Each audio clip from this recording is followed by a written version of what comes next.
Meron po akong example na plate. So ito po.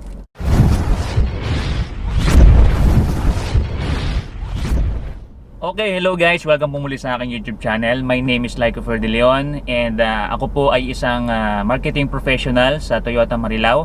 So ang kinikater ko po or kinikater po namin ay mga brand new units na Toyota. So kung meron po kayong gustong i-inquire, so message na po kayo sa akin. Nasa baba po yung links kung saan nyo po ako makokontak, yung Facebook Messenger ko or Facebook Messenger ko nasa baba, and yung mga contact numbers ko. So ngayong araw na to, i-discuss po natin kung paano nyo po ba malalaman yung kung kailan nyo na po dadalhin yung sasakyan ninyo for registration sa LTO. Ito po akong example na plate. So ito po. So ang unang-una nyo pong titingnan or tatandaan sa inyong plate number is yung last digit or yung last number. Doon nyo po malalaman or matatandaan or marirealize na kayo po ay kailangan ng magparehistro ng inyong sasakyan.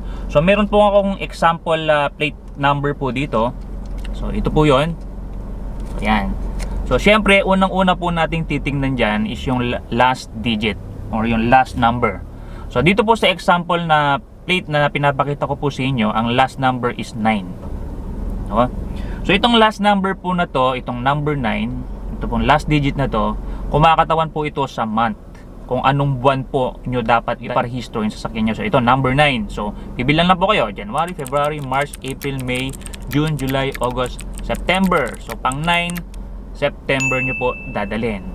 For example po, ang mangyari po is yung last digit po nyo rito is number 1. So syempre, January po yon. Okay? Number 2, kung number 2 po ito, February. Kung number 3, March. So on and so forth. So ganun lang po yan. Kung ano po yung nandito sa last digit, yun po yung month kung kailan nyo po ipaparehistro. So every year po kasi yan, kailangan nyo pong iparehistro yung sasakyan ninyo. September. Kailan nyo po ba dadalhin sa September? So hindi nyo naman po pwedeng dalhin nyo sa kung kailan lang po kayo libre sa buong buwan. Halimbawa, naisipan nyo ay sa last month na or sa katapusan na ako pupunta sa LTO or unang linggo ako pupunta sa LTO para magparehistro. So hindi po ganon. Titingnan nyo rin po, pangalawa, i-consider nyo po is yung second to the last ng plate number ninyo. So dito po, ang lumilitaw naman dito is number 6. So tatandaan nyo po number 1, 2, and 3. Kung halimbawa number 1, 2, or 3 yung nandito po sa second number ninyo or sa second to the last number ninyo, first week nyo po siya dadalhin or first week nyo po siya ipaparehistro. Okay? Recap natin. 1, 2, and 3 first week. Okay? Ang second week naman po natin 4, 5, 6. Second week nyo po yun dadalhin. So ito, nagpo-fall po ito ng second week. So second week of September, dun nyo po ipaparehistro yung sasakyan ninyo kung ito po yung plaka ninyo. Okay? So paano naman po yung third week? Ang pang third week po ay number 7 and number 8. Kung number 7 or number 8 po yung second to the last digit po ninyo sa plate number, third week nyo po siya dadalhin ng September. So fourth week, ano naman po yung fourth week? Yun naman po yung 9 and 0.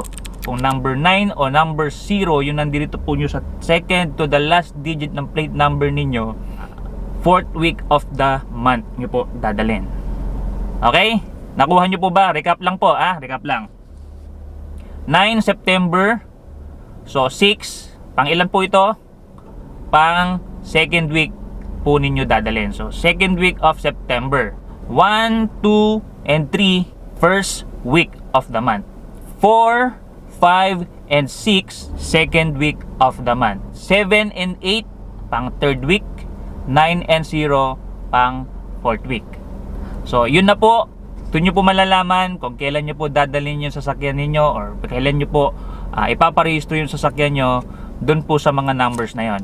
So ilalagay ko po sa description box yung mga numbers po kung kailan nyo po dadalhin para kung halimbawa hindi masyadong malinaw po sa inyo yung sinasabi ko rito ngayon, so pwede nyo pong i-check out sa description box. So hope nakatulong po itong video nito. So kung nakatulong po sa inyo nito, itong video na to, paki-like, paki-share, and please subscribe. Bye!